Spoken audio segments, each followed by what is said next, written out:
Good day, everyone. I'm Vince Staley, Executive Director of Media Impact Funders, and I want to welcome you to this installment of our Media Impact Forum. It's a monthly series of programs on the importance of evidence-based information, particularly as relates to science, health, and the environment. If you've missed any of our prior sessions, you can watch the recordings on our website at your leisure. There's a special area of the Media Impact Forum, and you'll find it there. We'll also post it in the chat, I'm sure. Today, we're going to focus on the special responsibility and opportunity for philanthropy to support information about the environment. We're going to hear about some inspiring initiatives that reflect on domestic news, regional international journalism efforts, and a global information project. We're very fortunate to have an expert guide for our conversation in Alex Giacana, who's a program officer with the Bill and Melinda Gates Foundation, as well as a former journalist with the BBC. And I'm happy to say he's also a board member with Media Impact Funders. So thank you for guiding us today, Alex. Thank you very much, Vince. It's a pleasure, and I really appreciate being a part of this conversation. And my role will be really the simplest of all, which is just to signpost and to try and get the conversation flowing as freely as possible. We've got quite an engaging lineup and a good panel to discuss to help us go through this discussion. And of course, the environment is at once instantly recognizable as a topic because we interact with it immediately. But then at the same time can seem rather nebulous because you're speaking about something that's almost cosmic in range. And people struggle to wrap their hands around it and sometimes might be tempted to just park it for later and continue with their Netflix episodes. So what we want to do with this session is to bring it down to earth, unpack it, and find out how the storytelling that the people in this panel are supporting helps to bring it home for audiences, whichever those audiences may be, and whatever cognitive effects they're trying to achieve. So I'd like to get the ball rolling. Each of them will present themselves. I will try and save as much time as I can, and I will not go into the details of breaking down each one of the introductions for each of the members on the panel, but as each of them comes on, they'll introduce themselves. I'll just say right now, Tim Kelly, Director of Earth HQ, I'll hand over to you to get the ball rolling and to please tell us a bit about the work you're doing as we get this started. Thanks, Tim, over to you. Thank you, Alex. And thank you, Vince. Really nice to be here, to be able to speak to all of you. I'm here with Shweta Chakraborty, who's a member of Earth HQ's Advisory Council and a behavioral scientist who is going to talk about kind of the cognitive science of communications. But first, I'm going to just start off with a little bit of, since we're here to talk about media, I'm going to show you some media, some of the stuff that we're doing.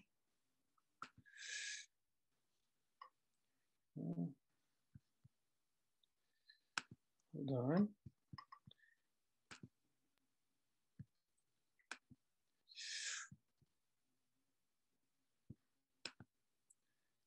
This is a little piece from Now This Earth, our daily channel that we're reporting about the planet.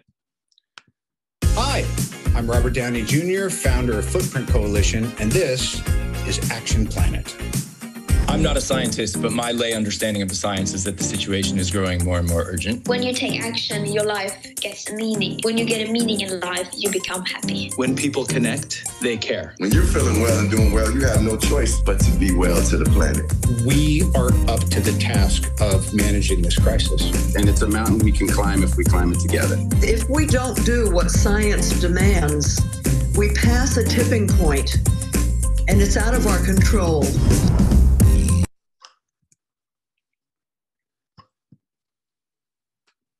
So that's a little example of some of the work we're doing.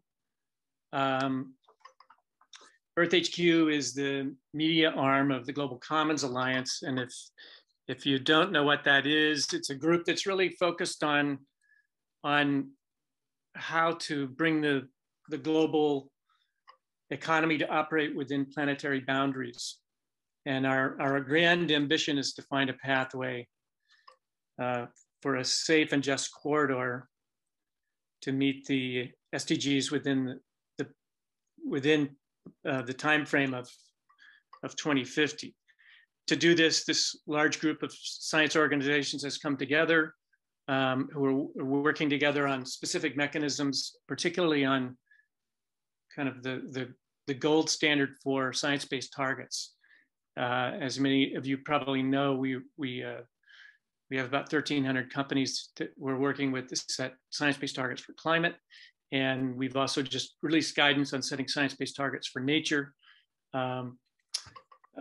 And we're working with thousands of companies and cities to achieve the goals of the Paris Accord, and also to avoid biodiversity collapse. To do this, the Global Commons Alliance has set up several mechanisms: the Earth Commission, which is working on global targets; the Science-Based Targets Network, which is allocating those targets to companies and cities; Earth HQ, which is the media arm; and the Systems Change Lab, which is working on sectoral transformation. But our focus today is to talk about the media arm and what we're doing there. We know that we have to reach a broader audience. While there's a lot of work going on with leading companies, cities, and policymakers, we have to bring the public along to have the political will to make the changes that are going to be necessary over the next 10 years. So to do that, we've launched Now This Earth, our daily channel where we're providing solutions-based journalism to a huge millennial youth audience. We're also doing things like, we have the Netflix special coming out, Breaking Boundaries, on June 4th. I'll just play a tiny piece of that, of this promo. The science is clear and has been communicated for the past 30 years, and still we're not moving in the right direction. I don't get depressed. I get angry. What are the systems that determine the state of the planet? This is about us. It is about our future. All is not well with our planet. As we increase our pressures on Earth, we are now crossing irreversible tipping points.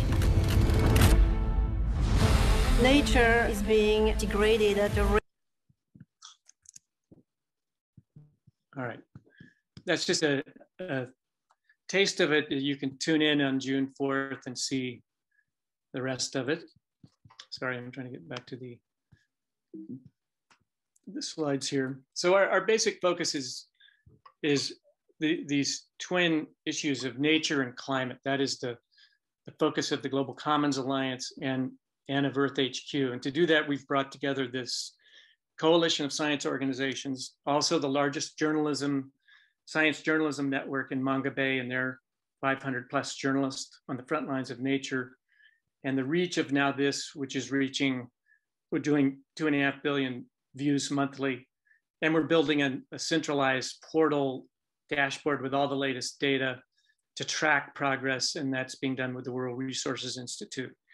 Now This is the largest global news brand. They're reaching a youth audience, millennial, 40 and under. One example is that every month they're reaching about 70% of the 20-year-olds in this country. And we're feeding good science, real facts into the creative team for Now This, who are then producing 3 to 6 minute stories for distribution across all of the major social media platforms. And that's the secret for the formula for success. We also have a pretty large international audience. About 40% of our audience is international, and we're growing that with new international feeds. To date, we've reached about 243 million people since we launched in September. We've produced over 200 stories, done 900 posts. And what I'm most proud of is the variety and array of stories that we're doing, covering human health and planetary health, for example. A very diverse set of voices. We're drawing from a variety of diverse voices to talk about environmental justice and indigenous rights on a regular basis, on new ideas to protect and restore biodiversity. And again, very solutions-oriented storytelling. And we're also covering the major actors, both the good and the bad that's going on with companies, governments, and other actors who are having the most impact. So that is the kind of quick overview of what we're doing, trying to deliver information and content at a time when many journalist operations have been limited by the explosive growth of Google and Facebook. We've seen journalists shut down in newsrooms, especially on the environment side, while at the same time, those that continue to be successful are operating behind paywalls that many people can't afford. So we are trying to counter that with social first, real facts, good science, and lots of diverse voices. I'll turn it over to Shweta to talk a little bit about the science of communication and how we are trying to use the best science to reach a broad global audience. Yes, thank you, Tim. I'll keep this really short. We can get into it a little bit more during the Q&A. But the idea is we have some serious advances in the field of behavioral science. We understand how the brain works and processes information, and we know what the challenges are and those cognitive barriers are that can create resistance or even counterintuitive actions to be taken from information that is presented to a recipient audience. And so based on that, we can create effective communication strategies that are really tailored to that end recipient.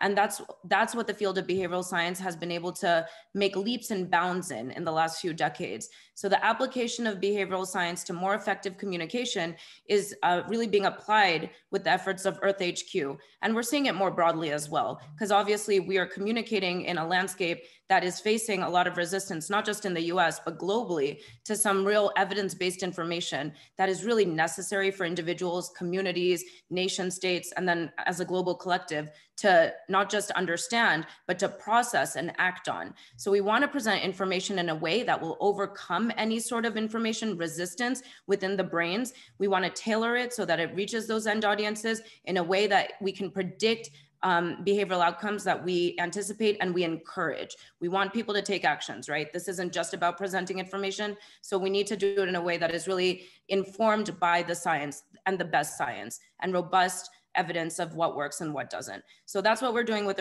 Earth HQ. We know it really comes down to who and what is communicating. So what is the vehicle of communication? You wouldn't communicate through internet outlets if the end recipient doesn't have access to internet. As basic as that sounds, that's one example of why the vehicle matters and why there needs to be a thoughtful consideration of how the information is being disseminated. And of course, who is communicating? It needs to come through a trusted communicator, and that trusted communicator will vary from audience to audience. So careful consideration needs to be taken for that as well. So we're taking a very broad evidence-based approach to effective communication that incorporates in advances in behavioral science. That's what my role has been as for Earth HQ. And thank you for letting me share that. All right, thanks, Shweta. And Tim, thank you very much for that. I love the interdisciplinary approach there. You know, the behavioral sciences coming together with the storytelling, and we'll talk a little more about that in a few minutes. And also for you who are logged on, please do have your questions written down, or as they're generated, feel free to park them in the chat, and we'll come to those as we proceed. Right, Devon Terrell from the Stanley Center for Peace and Security, as well as who's the national consultant for the UNDP, up next, and we'd love to hear about the work that you're doing. Over to you, Devon, to set things going. Sure, thanks, Alex. So hi, everyone. I'm here with Mai Hong, who's joining us from Vietnam, where it's past midnight right now. So shout out to Mai for joining us from afar. As some of you already know, I'm a program officer for journalism and media at the Stanley Center for Peace and Security, an operating foundation that runs programming in collaboration with organizations around the world. Mai is now working with the UNDP Vietnam, but was formerly until earlier this year a close partner as the Southeast Asia lead on a media analysis project that we worked on with Climate Tracker, which is an international journalism support organization.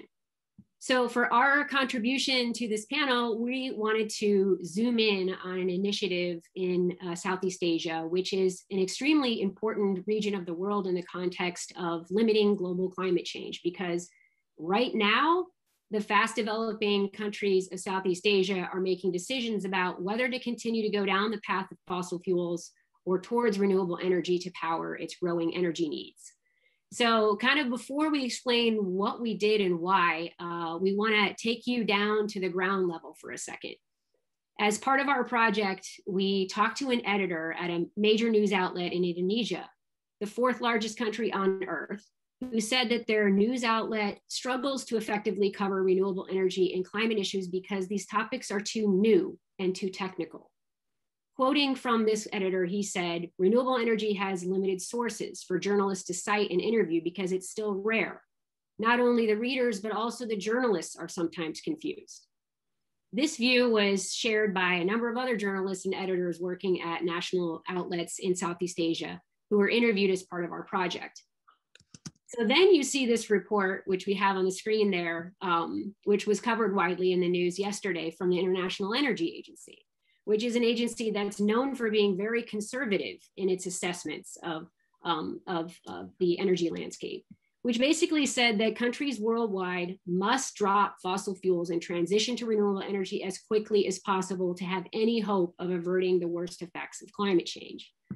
In fact, according to the IEA, their Coal 2019 report, coal accounts for almost 40% of electricity generation and more than 40% of energy-related carbon dioxide emissions worldwide.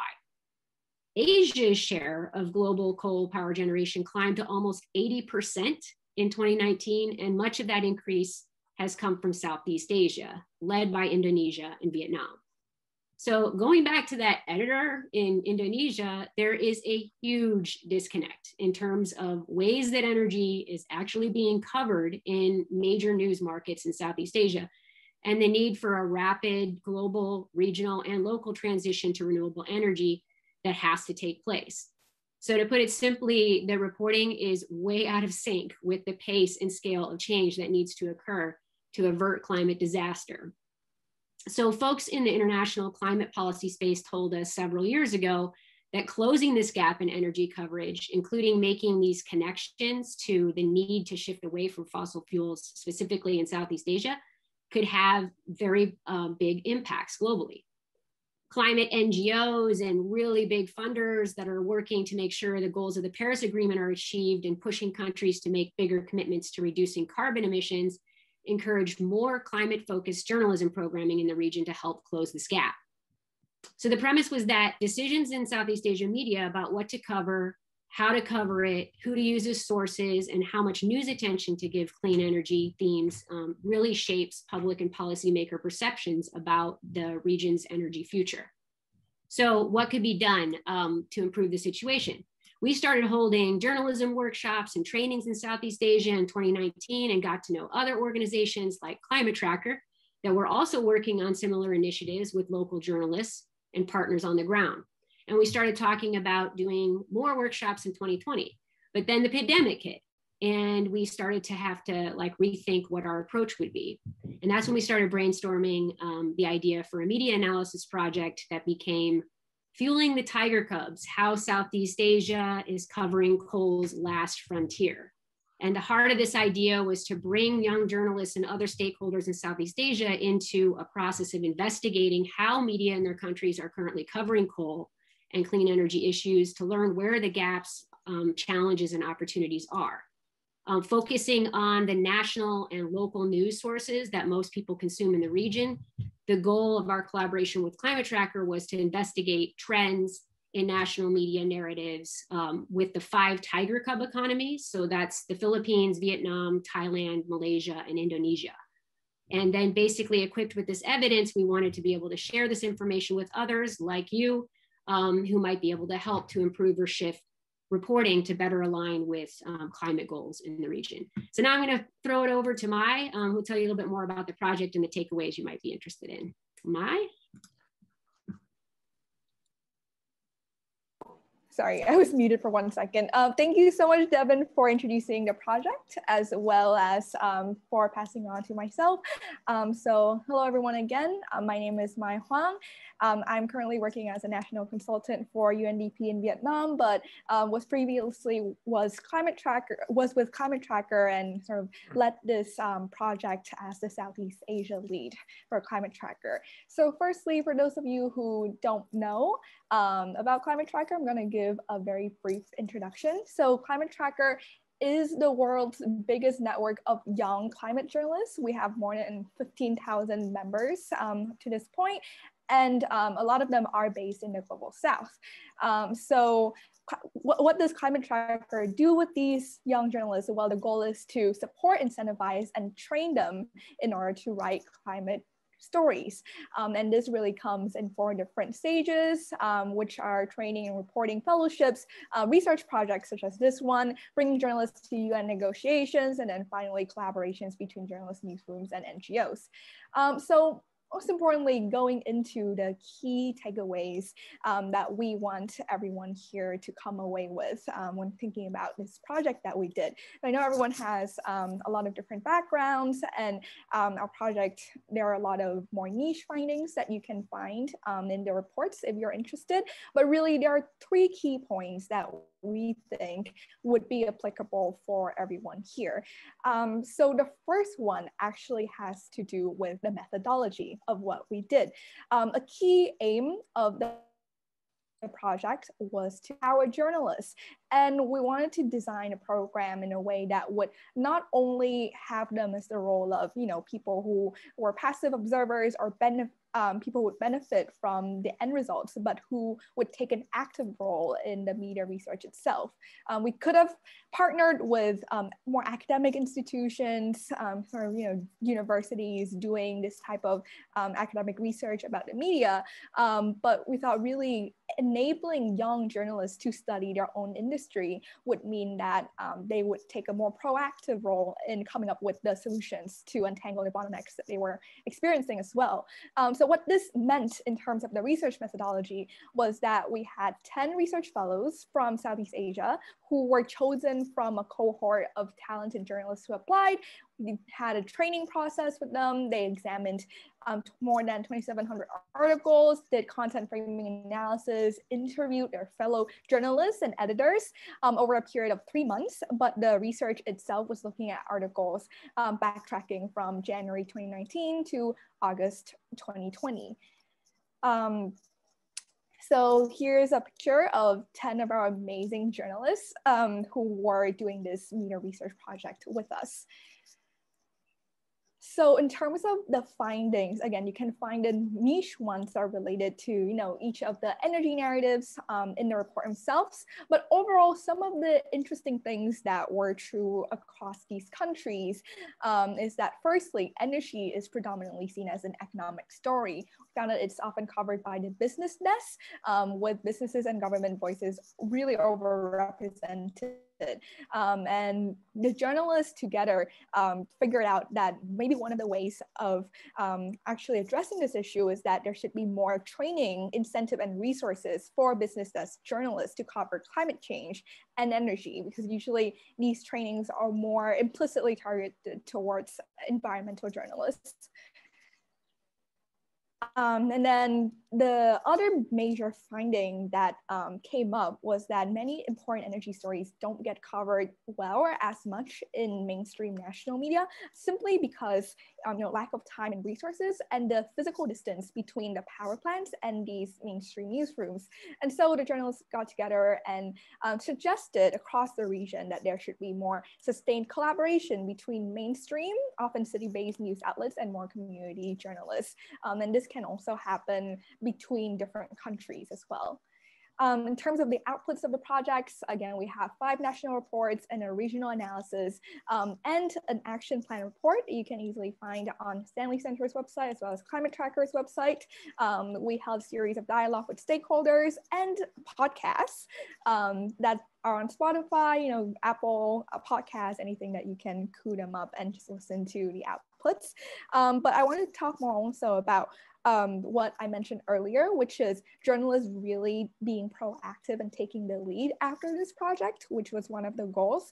And actually, we have journalists part of the Climate Tracker Network who are applying for grants and proposing different programs within their media outlets, as well as with potential partners that are based on the findings from our research as well. So that is one of the key outputs that we really want to highlight.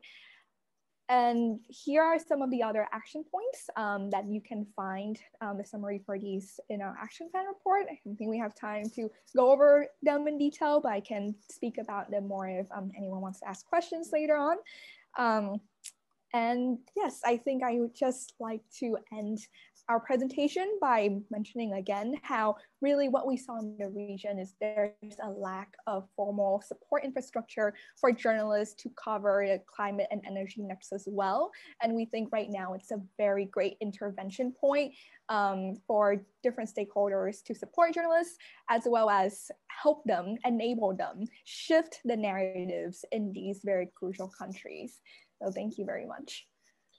Thank you very much, Maya and Devin. So again, as we go through this, a quick recap, we've looked at the collaborative effort between storytelling, behavioral sciences, and a project that does a good exemplification of what can be achieved there. And then the collaborative effort here, again, showing us around what can happen when you engage with journalists from a learning perspective, and the report that has come out, the findings thereof. We'll be getting a little deeper into that. Cora, thank you for your question. I'd like to encourage others to follow Cora's example. We'll come to those questions in a minute.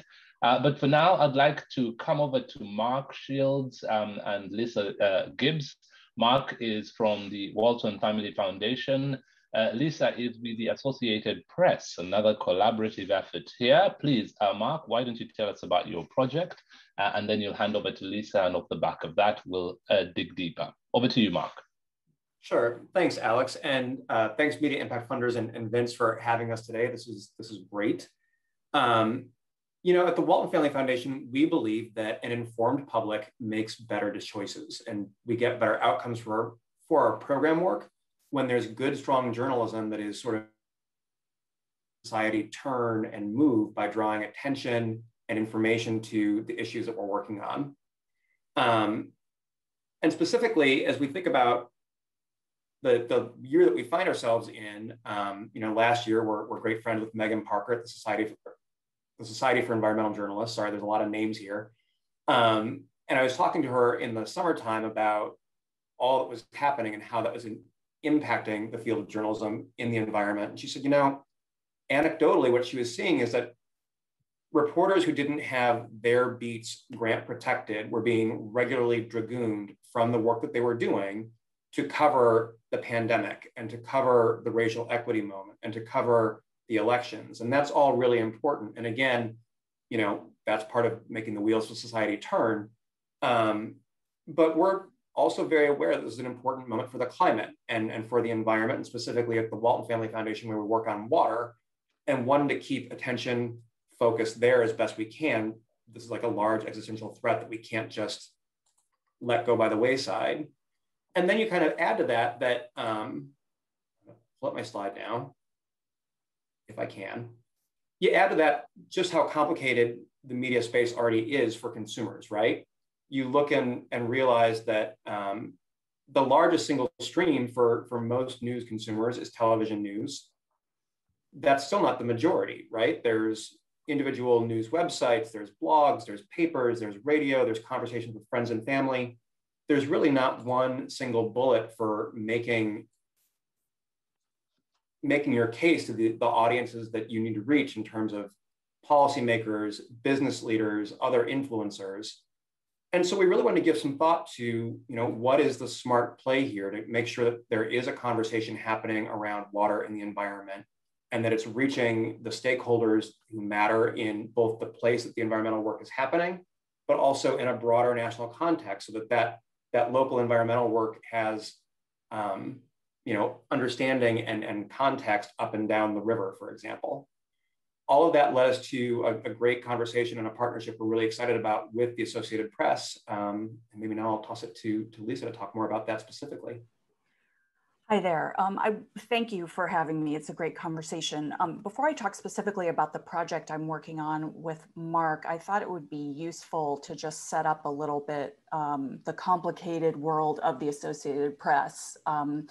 Most know us as a global news agency. We distribute journalism to 15,000 customers. But in the US, we're a not-for-profit cooperative. And what's a really important theme here is that the Associated Press can operate at both the national level as well as the local level. We enable the local news industry by covering topics so they don't have to, which includes, covering environmental policy out of Washington, D.C. And so, a lot of times if you, watch that local news television broadcast, or you pick up, you check in with your local news digital site, chances are a lot of the news you're getting there is actually AP news. But even more than that, we are able to actually help local news outlets customize coverage for their audiences. This map visual you're seeing here, when Mark and I were talking about some of their geographic areas of concern, that included both the Colorado River Basin and the Mississippi River Basin. And so we looked at how many members does AP have in those 7 Colorado River Basin states, and how can we work more closely with those targeted news outlets to deliver coverage that actually serves their audiences. One of the important things we do is provide localized data and training so that a reporter at a news outlet in Colorado or Utah can take a story and customize it for their community.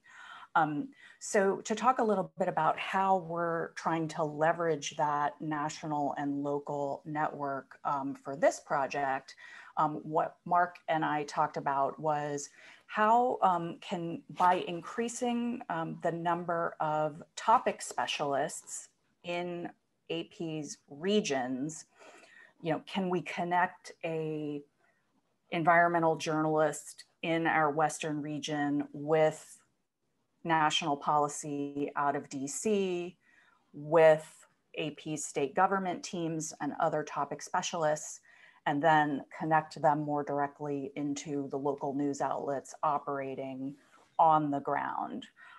So our project will put 2 journalists in regions, one in the West, as I mentioned, one for the central US based out of St. Louis, and one in Washington. One of those journalists will be text native. One of those journalists will be a video journalist. And one of the things we want to experiment with is looking at the impact of video storytelling about water and the environment versus text storytelling about it. We have committed to working on 2 collaborations per year. So identifying local news outlets, whether it's the Salt Lake Tribune or the Colorado Media Project, or even, an Indian Country Today to address water issues on in indigenous communities. How do we work specifically with local news outlets on collaborations that strengthen the reporting that's available to their audience?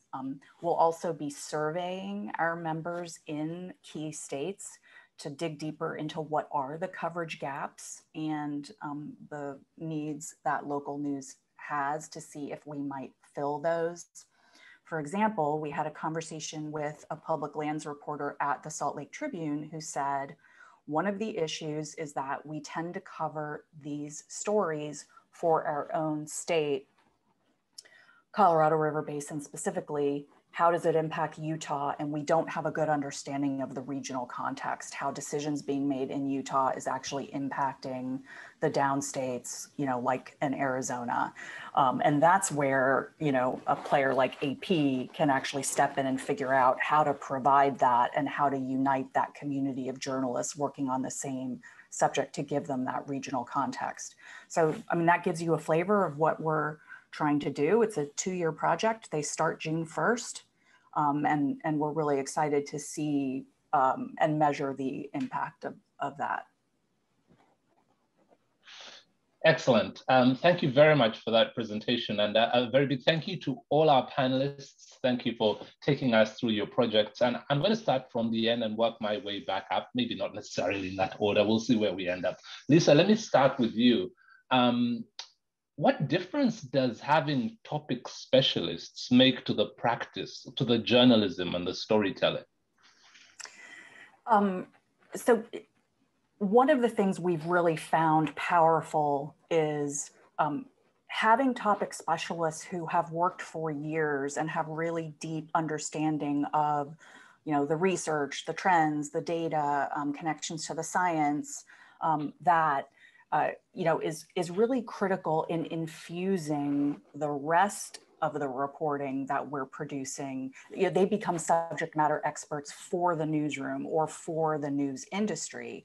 And one of the things I think we're really trying to, that's what we're trying to do here, is to build on that. As Maya was saying earlier, you can have this topic expertise, but if it's disconnected from boots on the ground in the communities, there's something missing in the reporting. So we think we can have an opportunity to connect topic expertise with, not only does AP have reporters, in every one of those states, but then the local news outlets, journalists themselves, to be able to connect from, the national all the way down, to the local. But getting back to your question, yes, it's that subject matter expertise that not only produces great original reporting from them, but then infuses the rest of the news ecosystem with help covering those subjects. So do you count on them to then pass that information on? Because there's always the risk of the one person you have cultivated and developed being poached and then and then you're back to zero. How do you make sure that there is a retention of that skill set? Well, yes, that is definitely a challenge. There are a few things we do, I think, that in some ways attempt to address that. It could be anything from the AP style book. When we, a lot of times when we use our subject matter experts to create style book guidelines and best practices on, terminology, coverage techniques and things like that, that then can, become part of that industry guide. But even more specifically, we often do webinars where we put our subject matter experts on presentations with journalists from our local newsrooms to have that exchange of ideas, that hopefully then has that impact of conveying the expertise in ways that can live beyond that person. But Alex, we just have to treat our journalists so well they never leave. That's the answer. I'm trying to push it for the journalists, say, give them more money. Okay, I just wanted to say thank you for all the comments in the chat. Bill, I see your question. May I suggest that if you've got questions, if you look at the bottom where it says Q&A, drop them in there. It will make it a lot easier for me not to miss them. Quick question for you, Mark. What is the Walton Family Foundation trying to achieve? What change are you aiming for? So we have program areas across the environment, a K-12 education home region, which is Northwest Arkansas revitalization. I would say that big picture, what we work on in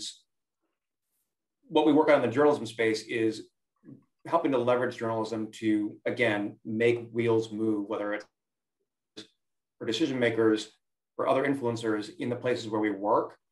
And an aha that we had even just this year and kind of learning more about thinking more about all the journalism that we're doing, investments that we're doing, it was Vince who said, most funders who are supporting journalism do what you guys do and support journalism in a program space, but you're kind of quiet about it and sheepish, capital J journalism funders. And I think that it was helpful for me to know that this much more the norm, and that this is a place where we can all kind of, I think, add impact and collaborate and punch above our weight a little bit if we are just more aware of who's moving in the space and why.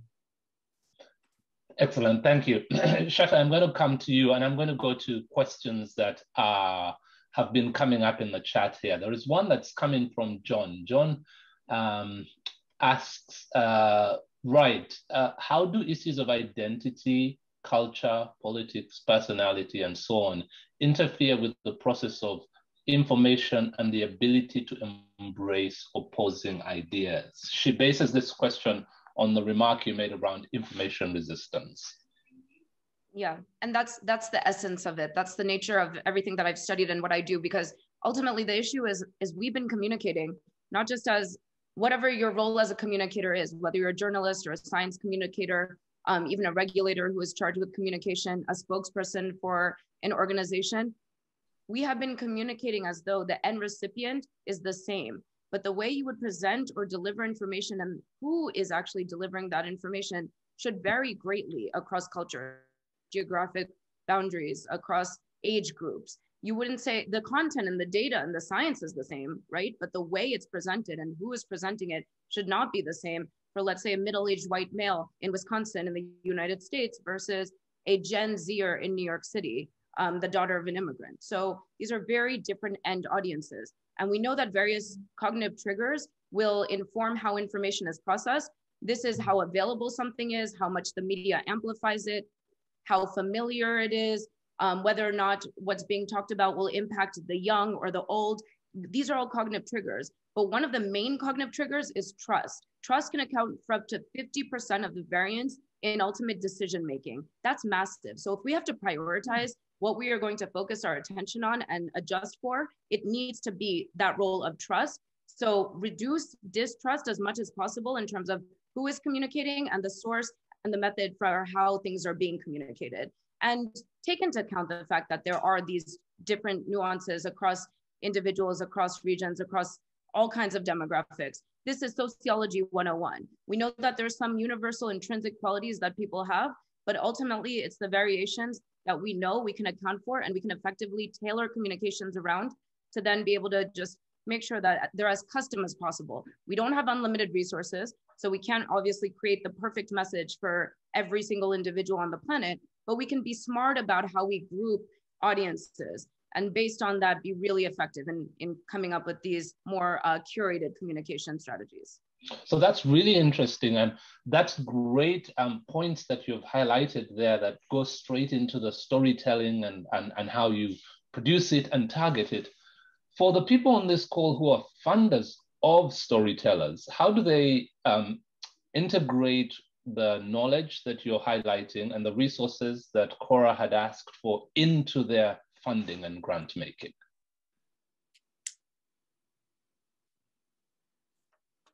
Shata, I don't know if you had my question. I'm sorry. How does this go into? Yeah, how do they integrate the ideas that you've just mentioned, these findings and these really profound principles into the grant making? Yes.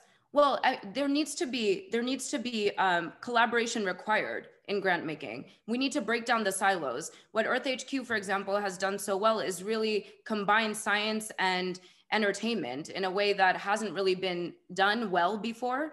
And that is what's going to reach those end audiences that are harder to get to, either from indifference or hostility even.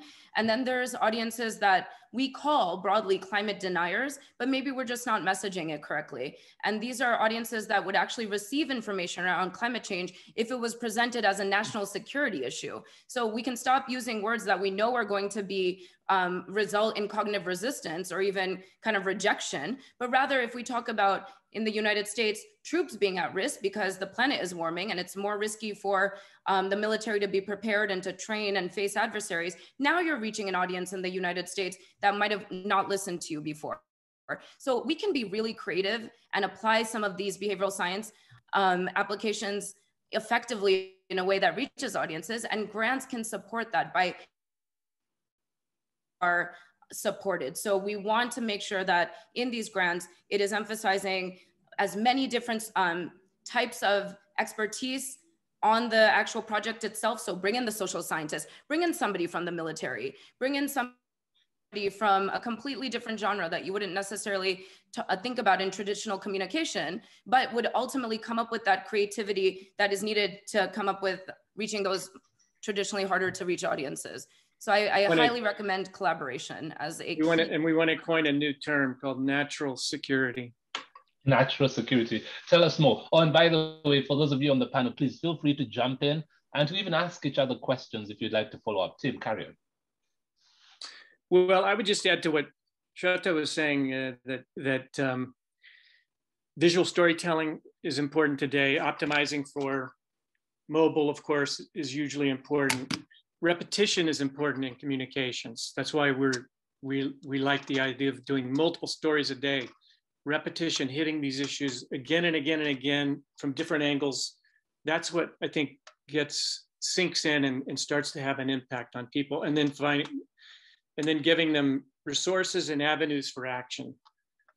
We try to avoid a lot of gloom and doom, although there's always some hard science stories contain some of that, but then we try to focus on people who are taking action, who are solving problems in their own local and unique way, and having a lot of diverse voices be telling those stories.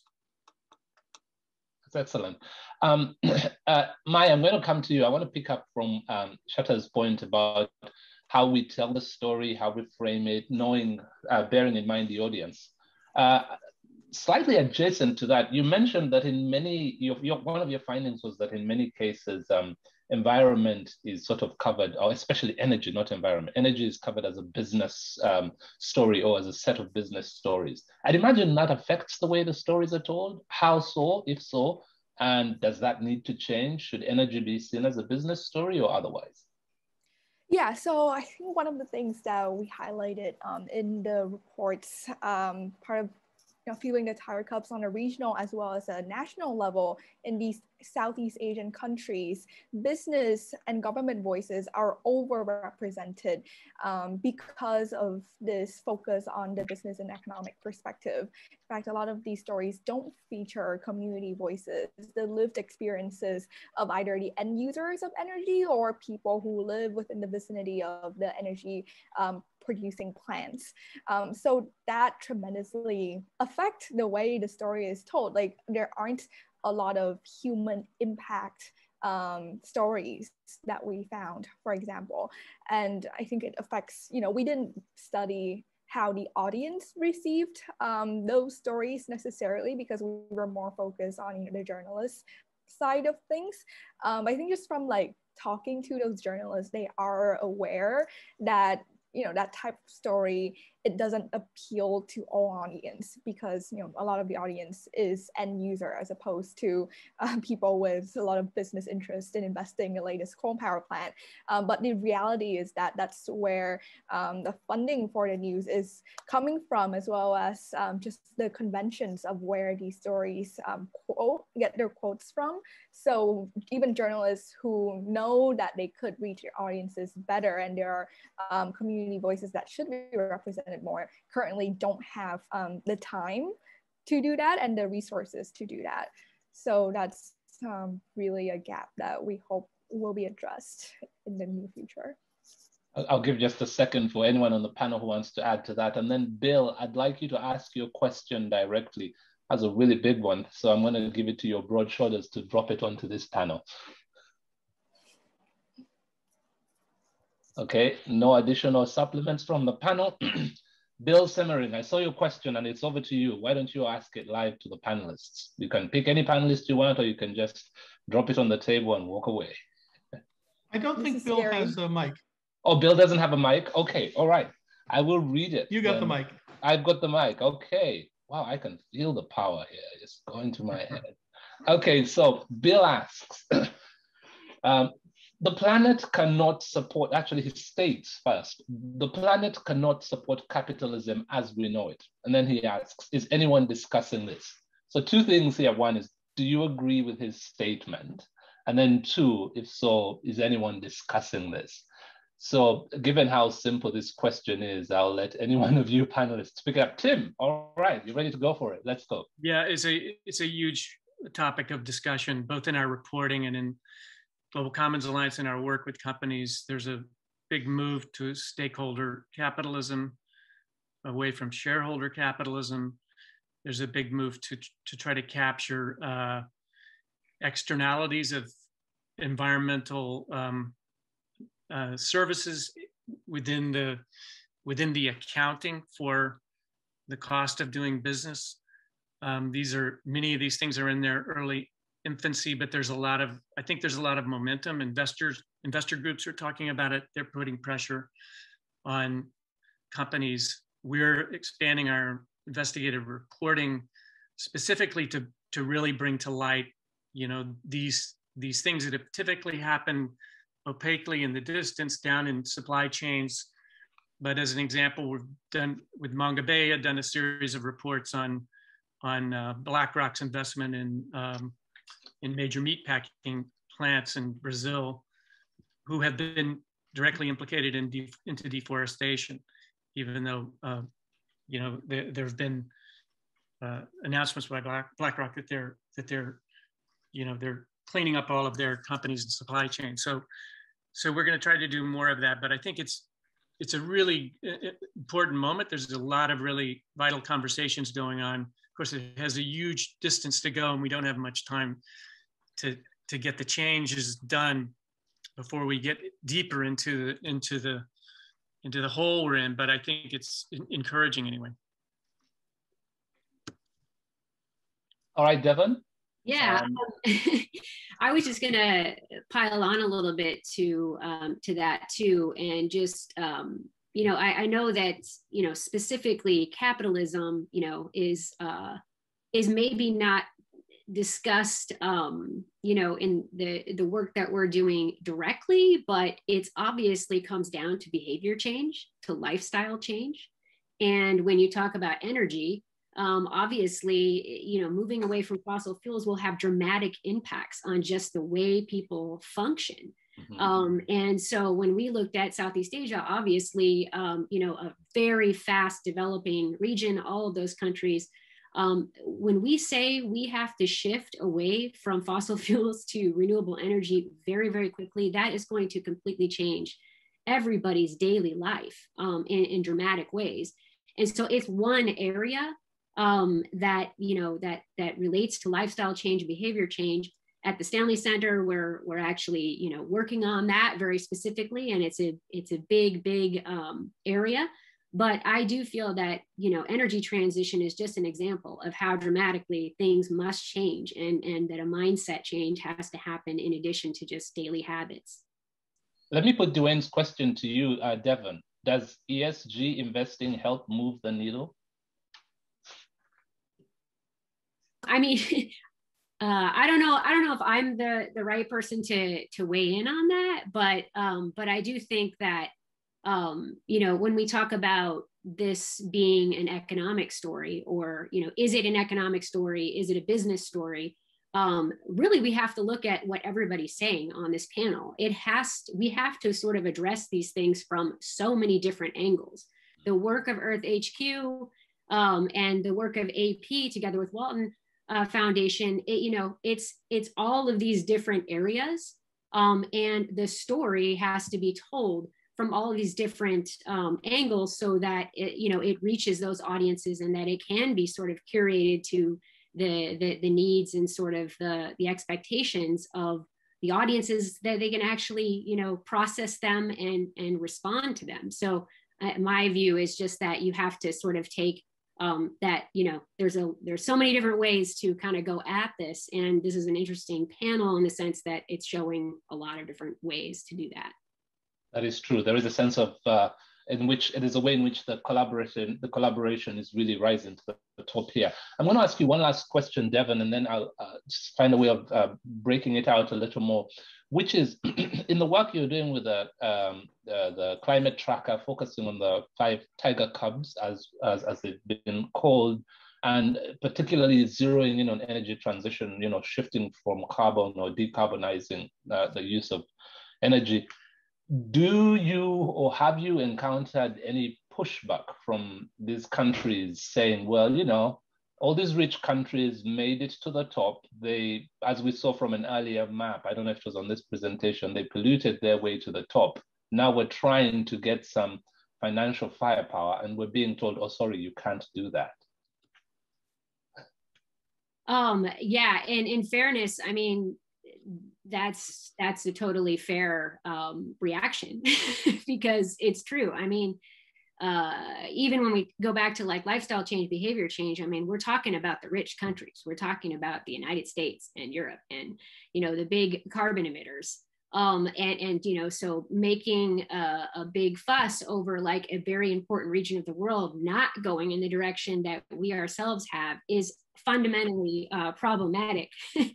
But I think Maya, if there's anything you want to add into this, what I think generally happened is that, you know, journalists who, you know, recognize that sort of problem also do kind of feel like, you know, there are benefits to sort of embracing a different way, and to reverse climate change does have a lot of benefits, and that, you know, maybe they can actually make the right choice instead of us, and take pride in that, you know. So I don't know if that's what you perceive too much. Yeah, I think, Alex, an interesting like additional level of power dynamics that we need to consider here for this region is also like the angle that you mentioned, where, you know, these countries are supposedly saying, oh, like because developed countries develop this way, we can do that as well. That story angle, actually, in our media analysis, we found it coming more from government sources and government quotes than from community member quotes. So it's sort of this very like high level, like nation state way of thinking about things that are used by policymakers who want to justify, you know, growing more coal and fossil fuels and all of that. But when we do find more rare stories that quote from community members, and when we interview journalists who go out of their way to do that, we actually see like organically, they want a clean environment. You know, they might not know about the long-term, I'm talking about in terms of community members, they might not know about the long-term benefits of solar panels, but they do see in the present that these coal power plants are polluting their homes, their food sources, their daily lives. And so I think when we ask that question, Alex, we also need to look at it from the on-the-ground viewpoint of these people and what they're experiencing. And a lot of them aren't really saying that, oh, it's unfair that we can't, you know, develop more coal. It's unfair that that development is pushed upon them, maybe against what they think is best for their own future. So that's really interesting, the nuance of it all. Yeah. Thank you very much to our panelists, and I'm sure everyone on the call will agree that this is a conversation that really could go on and on, not least because the topic is interesting and worth the time, but I guess more than that, the panelists are just an incredible selection. So a very big thank you to the MIF team that select these panels regularly for our events. So to you, Tim Kelly, Chakraborty, Devon Terrell, Mai Hong, Mark Shields, Lisa Gibbs, thank you very much for making your time. And if I mispronounced your name, please, my apologies. I haven't yet had my morning coffee. That's life in the Pacific Northwest. Over to you, Vince. Yes. Why don't you see us out? Thank you so much, Alex, for leading a really fascinating conversation. And I think for funders, you've shown that in this global view, there are a lot of opportunities, no matter where you are, locally, regionally, where you're doing your funding. There are ways in to all of these important topics. So thank you for showing that. I would just say that, you know, this forum has been a really interesting tour of the different ways that evidence-based communications is important to our lives, to our society. We've dealt a lot with the pandemic in previous sessions, the importance of diverse representation in science communications, and then now today on the environment. And all of this is important, but also evidence-based communications is vital for the health, for a healthy democracy as well. And that's going to be the topic of our last session. So stay tuned for the details of that, which we'll be doing. I believe it's on June 16th. And we'll come back to everyone with further details on speakers and such, but that'll be our next Media Impact Forum session.